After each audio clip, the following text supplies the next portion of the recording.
प्रयागराज में चल रहा कुंभ अपने पूरे शबाब पर है। कुंभ के एक से बढ़कर एक रंग तो आप देख ही रहे हैं, लेकिन कुंभ में कुछ साधु सबसे ज्यादा कौतूहल जगा रहे हैं। उन साधुओं की अपनी एक अलग ही रहस्यमय दुनिया है, जिसके बारे में कुंभ में आया हर शख्स जानना चाहता है, समझना चाहता है। आखिर कौन है ये रहस्यमय साधु? कुंभ में वो इतना आकर्षण आखिर कैसे पैदा कर रहे हैं? आइए आपको ले चलते हैं ऐसे ही साधुओं के सीक्रेट संसार में।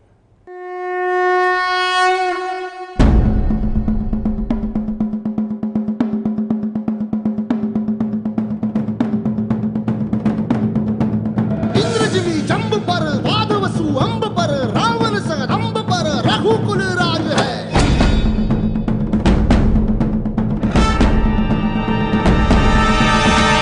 बारी बाह पर शंभुरती नाह पर जो सहस बाह पर राम द्विजराज है। बड़ी बड़ी जटाओं वाले साधु, बिना कपड़ों के रहने वाले साधु, जिस्म पर भस्म और मस्तक पर आड़ा भभूत मलने वाले साधु, हाथों में चिमटा, चिलम और कमंडल लेकर चलने वाले साधु।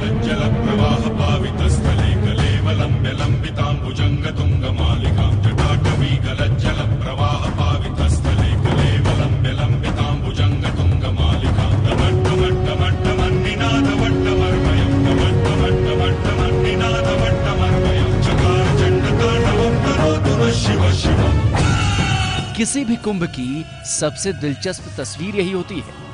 कुंभ का सबसे बड़ा आकर्षण यही होते हैं।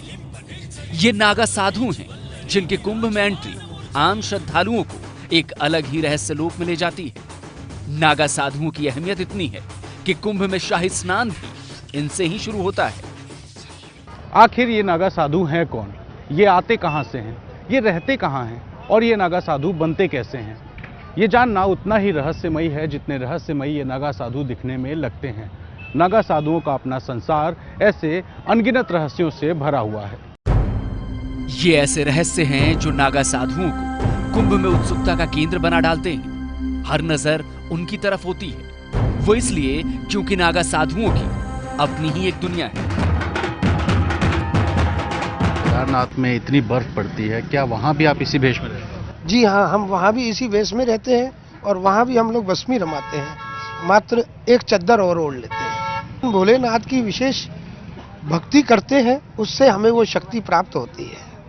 उसको हम लोग धारण करते हुए अपने आप में शिव भक्ति में लीन रहते हुए ठंडी को हम लोग भूल जाते हैं, मात्र भक्ति को याद रखते हैं। हिंदू मान्यताओं के अनुसार नागा साधु धर्म योद्धा के तौर पर जाने जाते हैं। आदि गुरु शंकराचार्य ने विदेशी आक्रांताओं से धर्म की रक्षा के लिए धर्म रक्षा सेना तैयार की थी। इसमें ऐसे युवाओं को शामिल किया गया था जो कठोर साधना और नियमों का पालन करते हुए धर्म की रक्षा कर सके। शंकराचार्य की वजह से ये लड़ाके तैयार हुए जिन्हें नागा साधु कहा जाता है। नागा तो ये है फौज, असली कहे तो ये है फौज। पहले जब मुसलमान के अमल में हम लोग को यहाँ जब अटैक करते थे तो नागा फौज बहुत लड़ाई लड़े पुराना ज़माना में। तो ये फौज जब आए हम लोग को गणतांत्रिक, तब से हम लोग फौज शस्त्र छोड़ के हम लोग शास्त्र पकड़ लिया। नागा साधुओं के रहस्य लोक को समझने की दिलचस्पी इसलिए भी ज्यादा जगती है क्योंकि उनकी जीवन शैली चौंकाती है। बगैर कपड़ों वाले साधुओं को देखना किसी के लिए भी हैरान करने वाला अनुभव होता है। नग्न का मतलब होता है दिगंबर का रूप। बालक है, माँ के पास नग्न ही रहता और उसको कोई भेदभाव नहीं है। इसलिए नागा जो है गंगा में स्नान करते हैं, उसको माँ के तुल्य मानते हैं। जो कि दिगंबर निराकार है, जो शिव दल है वो निराकार है। इस कारण से हम लोग नागा भस्म धारण करते हैं। चाहे कोई भी मौसम हो, कोई भी समय हो, नागा साधु बिना कपड़ों के होते हैं। नए नागा साधु को पहले सिर्फ लंगोट ही पहनाया जाता है, लेकिन कुंभ में अंतिम दीक्षा के बाद नागा साधु को लंगोट भी त्यागना होता है। ये ठंड के सब कुछ जय करना है। ये ठंड का ये जय करना है इसको, ठीक है। ये तो जय करके रखा हूँ। ठंड है, मैं हूँ, भस्मी है गुरु महाराज का चढ़ा हुआ। आप लोग स्वेटर पहने हैं, मैं नंगा हूँ। कभी महसूस नहीं होता है ठंड? तपस्या है, यही है तपस्या। क्या किया जिंदगी में, कुछ नहीं, ये तपस्या है। बिना कपड़े वाले अपने पूरे बदन पर नागा साधु भस्म मल देते हैं। ये गऊ के गोबर की होती है, फिर इसको दूध में शुद्ध करके, दूध में पानी में इसको धो के और शुद्ध करके इसका गोला बना के सुखा के और फिर उसको अग्नि में शुद्ध करते हैं, फिर उसको पीस के और कपड़ छन करके फिर धारण करते हैं। समय तो लग ही जाता है, 2-5 दिन 7 दिन लग जाता है बभूति बनाने में। फिर वो कट्ठा तैयार करते हैं महीने 6 महीने का। तो 6 महीने का इकट्ठा तैयार करके जी उसके बाद रोज 2 बार धारण करते हैं। हाँ, नित्य सवेरे शाम दोनों टाइम धारण करते हैं। दरअसल नग्न अवस्था में ये भस्म या भभूत ही नागा साधुओं का वस्त्र होता है।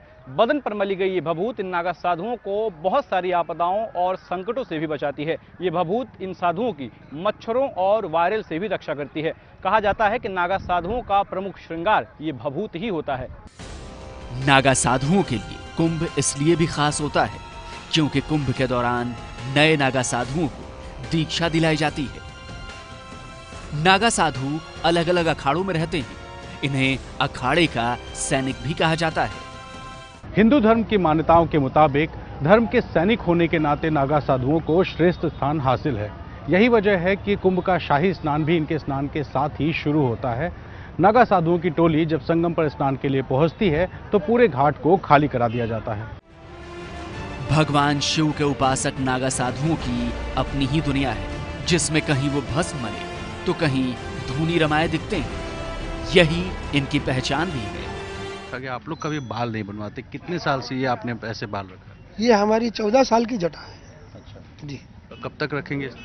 ये वर्तमान में मैं आपको दर्शन भी करा सकता हूँ। ये कितनी लंबी है आपको अनुमान होगा, हमारे शरीर से लंबी है। अच्छा। हाँ जी, आप लोगों को अभी तसल्ली हो जाएगा, पूर्ण दर्शन करेंगे जब आपको तसल्ली हो। तो 14 साल से आपने इसी तरह से ये रखा है? हाँ जी, ये नित्य का।